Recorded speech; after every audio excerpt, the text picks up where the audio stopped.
It might sound obvious, but an artist's discography is single-handedly the most important part of their career. Whether they use it to express personal experiences, opinions, or emotions, the music created by artists shows a gradual evolution of storytelling and expression in their lives, and what direction they plan to take their music in the future. Today, we're going to take a deep dive into artists' discographies by using Gunna, Don Toliver, and Tyler the Creator to show how artists can progress and use personal interests and experiences to diversify and evolve their music. If we take a look at an artist like Gunna's discography, you can see how he's used personal ambitions, experiences, and more recently difficulties like the snitching allegations in 2022 to turn the tide of the rap world in his favor. Growing up, Gunna had a difficult time because while he wasn't extremely poor, his family did struggle to make ends meet at times, which led him to want to use rap as an outlet to sort of make money and get his family out of this struggle. He would start rapping at the age of 15 and would later drop his first mixtape, Hard Body, when he was 20. Though it did sound pretty terrible, Gunna kept grinding and would later go on to create Drip Season, his first actual studio mixtape. This early Drip Season period of Gunna's career in particular is so important because it would begin to introduce us to one of the most defining aspects of Gunna's career, which was his relationship with fellow Atlanta artist Young Thug. The two would meet on the set of Thug's With That music video after a mutual friend named King Troop had introduced them to each other. And after the unfortunate death of King Troop, the two would begin to grow closer together as friends. Eventually, I started pulling up, going to the studio, just hanging out. And then Troop, cause that's who introduced us, Troop, he died.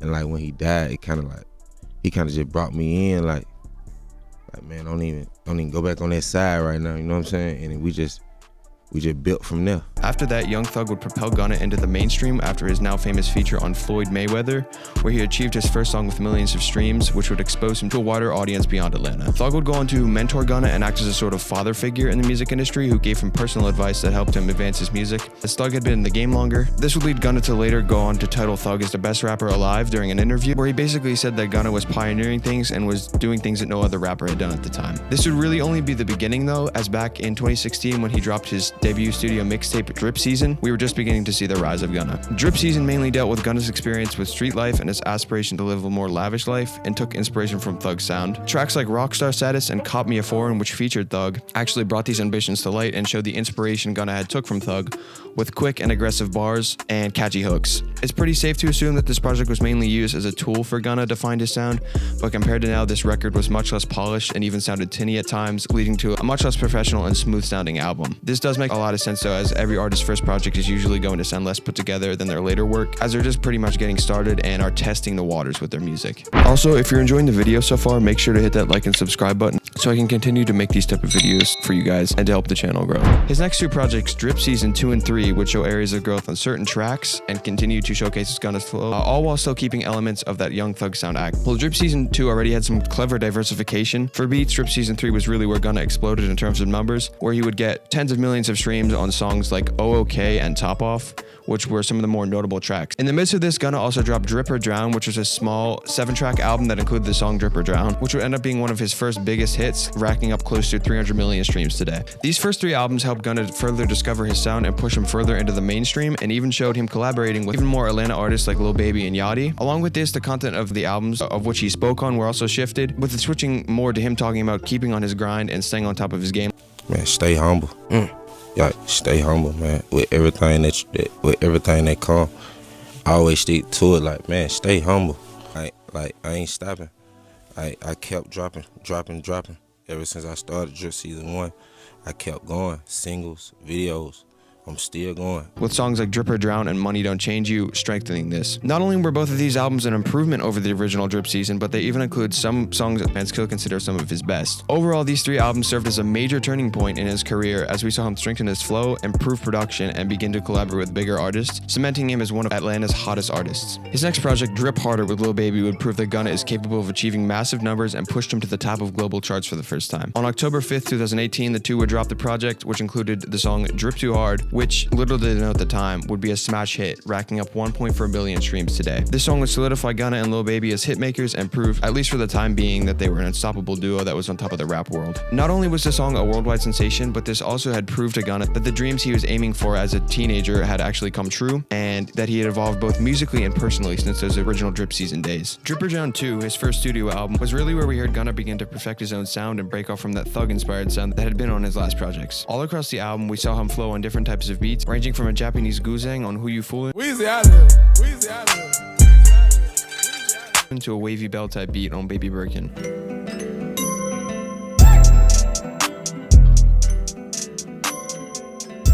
Though this album is lacking in a few areas, specifically with Gunna's voice sounding muddled at times, I would say he really started to find his own sound here and developed a wavy, yet solid flow that would set the standard for his music to come. Like I said, Baby Birkin and Who You Foolin' really do showcase how he began to find his sound, with beats and sounds that he hadn't used before in his music. This alone showed that he was breaking out of the pattern of some of his older work fell into, where it sounded similar and even lazy at times. Dripper John 2 serves as an album that was incredibly influential to Gunna's career, as if he didn't switch his sound, I think he could have met the same fate of sounding too repetitive, which many other rappers at the time had met. Gunna, despite being released at the very beginning of COVID, was Gunna's first album that hit #1 on Billboard charts. This project showed us that Gunna could retain the sound that he had shown us on Dripper John 2 and built off of it by incorporating an almost singing-like voice into his work. On this album, he played around with some hard-hitting beats while also building the album to create an atmospheric feel, with many of the beats sounding very spacey and floaty, perfectly matching Gunna's newfound flow. Just listen to some of these beats from the album. She send me a text, I don't answer her call. She love when I flex and shopping I'm off, relieving her stress. I beat down her wall.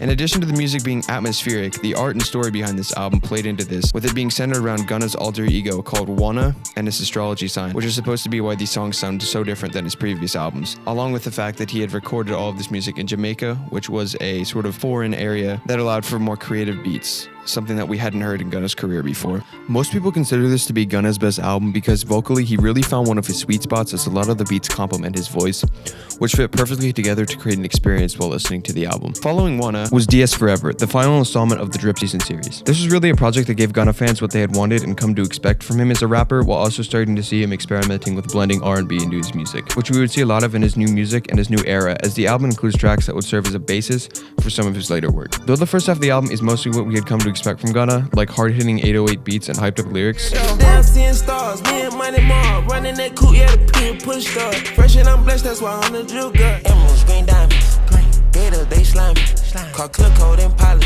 Please go fire your stylist. And stuff like that, we saw something completely different in the second half. I would say right around Livin' Wild is where we saw the shift into slower, more soulful production, with Gunna transitioning into more personal tracks that we hadn't really seen before in his career. Yes, we did see his reflection on some experiences in his life in songs in the past, but never like this, where the whole song was sort of dedicated to it. Though the end of an iconic series, this album would set up the next wave of Gunna's sound, opening up a whole new realm of sound for him. Fast forward to 2022. Tragedy hits Gunna when he allegedly snitches on Young Thug, the one who had mentored him, and accused YSL, his record label, and all of its members of being a gang. All of the members, including Gunna, were sent to court on RICO charges, and the infamous Young Thug trial began. To quickly summarize it, Gunna pleaded guilty to the RICO case on an Alfred plea and was released from his sentence that he was supposed to serve out. And immediately, the rap world began to turn on him. Understandably, if he did allegedly rat out his entire record label and biggest mentor that had helped get him to where he is today, people had a right to be angry, which shows at some point people have to take a side and make a verdict on it. A Gift and a Curse was released after the Thug allegations and served as a response that proved Gunna was a force to be reckoned with, that brought with it a new sound to Gunna. The lead single, Bread and Butter, was the first song released after all the allegations and served as a response to the claims. In the song, multiple bars deny that he had snitched on Thug. Love my bro so much I never change on him. Hustled on my own, I always did know how to sell props. You switched on me when you know you in business with a rat.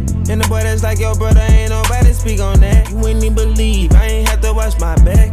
While these were directed to anyone who doubted him, they were also aimed at other fellow artists who switched on him after the allegations, specifically Lil Baby and Lil Durk. Both rappers stated that they didn't rock with Gunna anymore and did everything they could to distance themselves from him to cut ties and show that they didn't support him anymore. I hate all raps. If you ever told, you ever tell, I hate you, like with a passion. Taking a look at the album, many of the tracks on it are very well put together and have very interesting beats that sound super polished and felt like the next logical step in Gunna's musical evolution.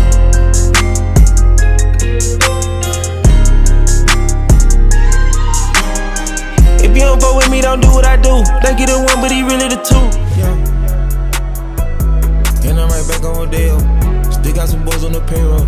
Just like DS Forever, we start to see how the album shifts halfway through from an 808 heavy, aggressive flow to a more wavy and smooth sound over some more experimental beats that play into Gunna's more conscious side. Every track on here denies the allegations and proves that Gunna is taking a stand in one way or another, but specifically, I think that Turned Your Back and Fuck You Mean are standout tracks in here. As on Fuck You Mean, he basically says, fuck you mean I ratted on him, and takes it to the next level by saying, solid, I'm keeping my word. And really follows that up on Turned Your Back, where he fires direct shots on everyone who switched on him after the allegations. Just having the song reach almost 1 billion streams after a year and having stronger streams than ever after an almost career career-destroying event is proof alone that fans still rock with Gunna and proves that he is more than capable of denying the allegations and taking a stand. One of Wun, his latest studio album, follows in the steps of A Gift and a Curse and shows us where Gunna's interests currently lie, as the album plays into that next step that we saw him dive into on his last album. Gunna said that he's just been living life and staying fit and spending more time with his family.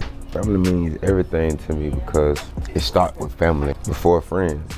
You know what I'm saying? Before the neighborhood, before the world. But I like to work out in the morning times, like 11:30, 10:30. I got a trainer who holds me accountable, you know what I'm saying? And shit, I get it in every day. All of which have made it into the album in one way or another. A song like Today I Did Good is a perfect example of a song that encapsulates some of the emotions on this album. If we take a look at the lyric, you can already see that he's bringing it down to a more personal level by saying, Today I did good.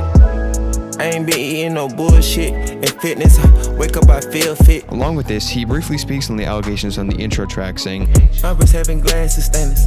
I'm starting to see past the hatred. My music ain't past its time. as he's moving past the allegations and has made his view clear about who he still rocks with. Though we see a more day-to-day personal side of Gunna on this album, the Gunna we've come to love is still very much alive. Trees, trees, trees, trees, trees.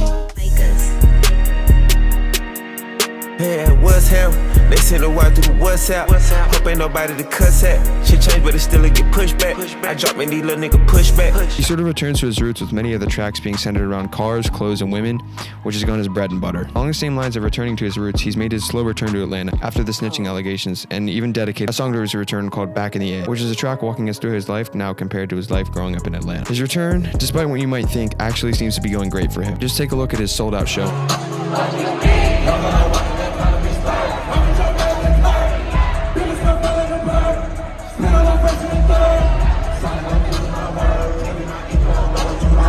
One of Wun solidifies Gunna's insane comeback to rap with another banger hit. It shows that he's diversifying and evolving his music to fit what feels more personal to him, which seems to be received very well by fans, all on top of it being released after A Gift and a Curse and some nearly fatal allegations that proves he's once again on top of the rap world and is going nowhere soon. Gunna is now at his peak monthly listeners on Spotify and is doing better than ever. From having over 15 nominations from various awards like the BETs, Grammys, and AMVs, it's no surprise how Gunna has climbed his way into the mainstream and has continually evolved over the course of the past decade. Through his rise to fame from the south side of Atlanta, rapping to support his family, to performing at sold-out shows, it's really inspiring to see how someone can make their dreams happen by sticking to what they're passionate about and continuing to make something better than what came before. To that end, it also really goes to show how an artist can make an insane comeback after some deadly allegations placed against them, and how they not only have enough to overcome them, but to boost their career to the highest it's ever been.